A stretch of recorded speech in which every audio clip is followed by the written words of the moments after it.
I got convicted for it, we did our thing and that's it. You know what I'm saying? I don't want to get in trouble, but yeah, I was in the shoe. I went to the hole, and when you're in the hole, I went to the hole for beating somebody up on the yard. I'm young, turned up, being lefty, trying to be the center of attention, so to be center of attention, you first go.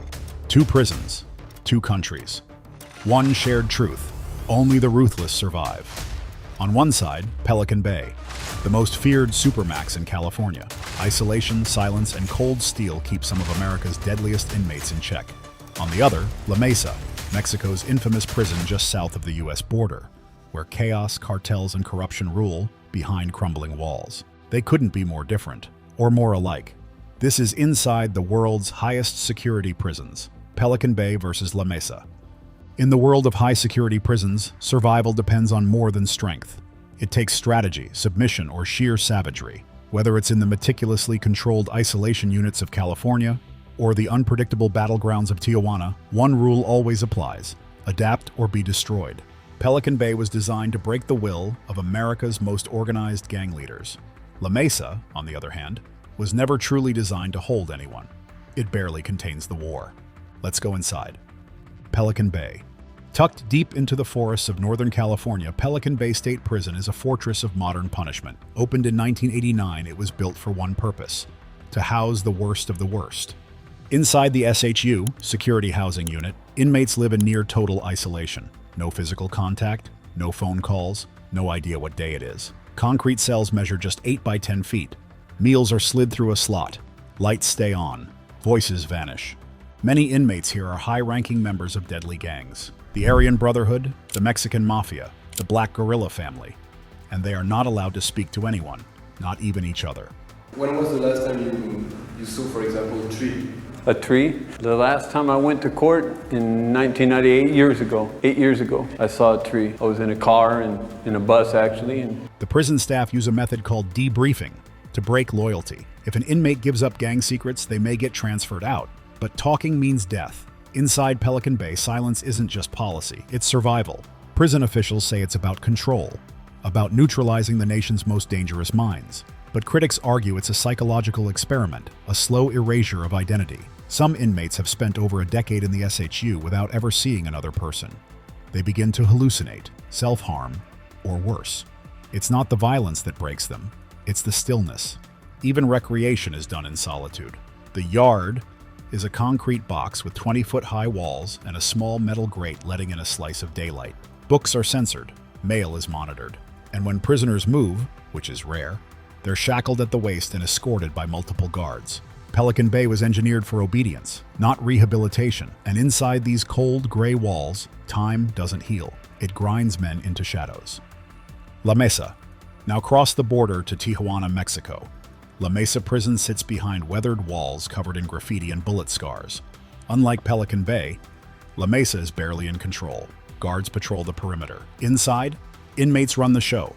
Cartel members smuggle in phones, weapons, even grenades. Entire blocks are divided by gang territory.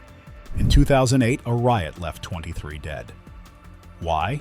Because an inmate's family brought in contraband and guards tried to crack down. Fires broke out. Gunshots echoed. For 3 days, the prison belonged to no one. Cells here are overcrowded. Some prisoners sleep standing up. Corruption is currency. Guards are either bought or afraid. La Mesa isn't just a prison, it's a war zone. Bribery is routine. If you have money, you can buy anything: drugs, steak dinners, protection. If you don't, you're at the mercy of whoever owns the block. Makeshift altars to Santa Muerte line the walls, candles burning beside shivs made from toothbrushes. The line between inmate and authority is blurred, and in some areas it no longer exists. Laundry is done with buckets.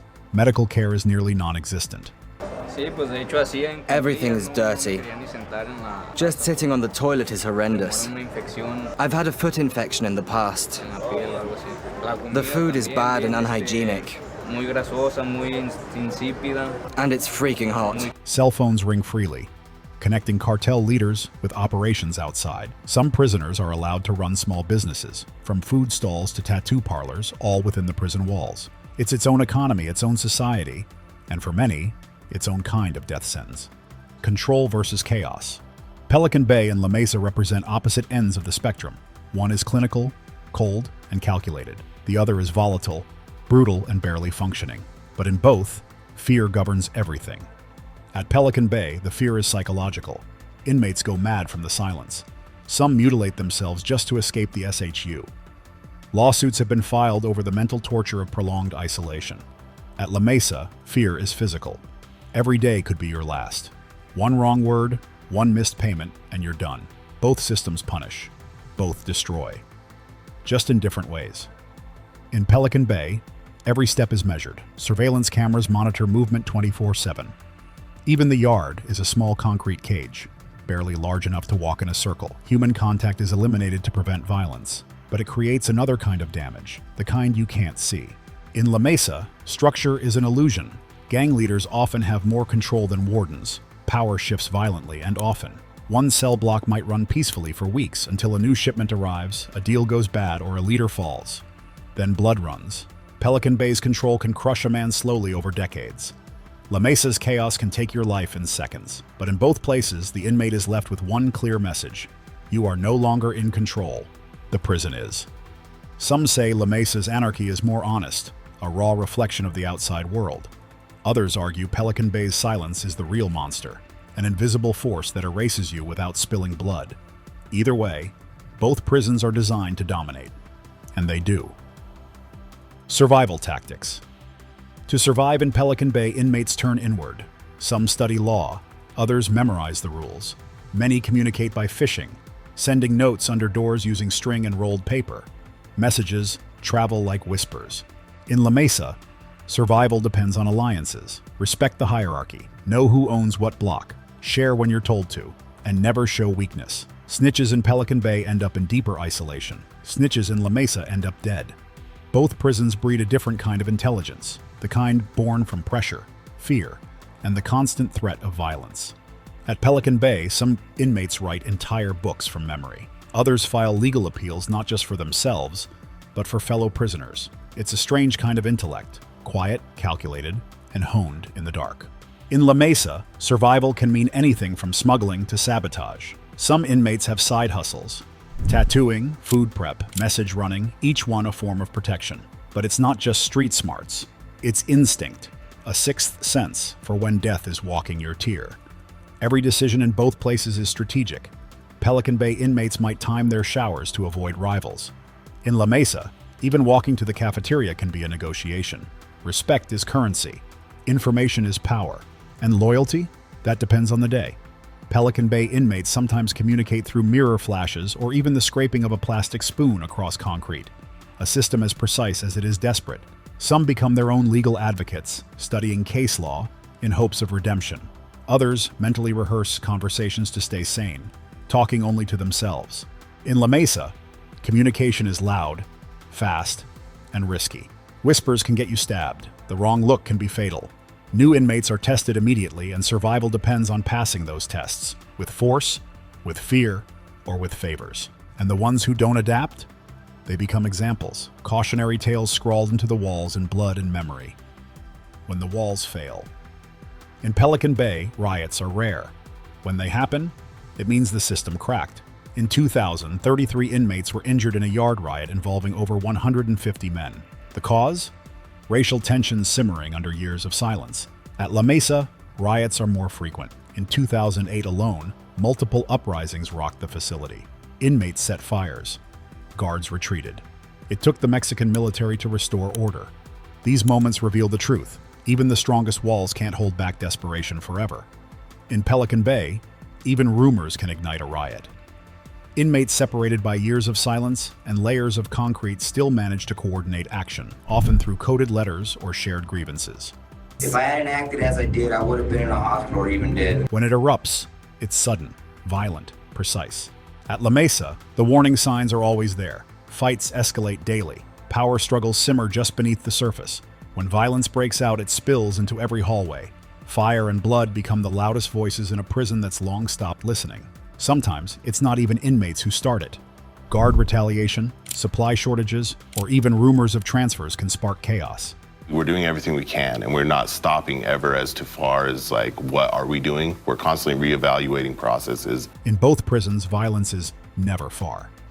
It only needs an excuse. The inmates, faces behind the walls. Who ends up in these prisons? Monsters? Men? Both?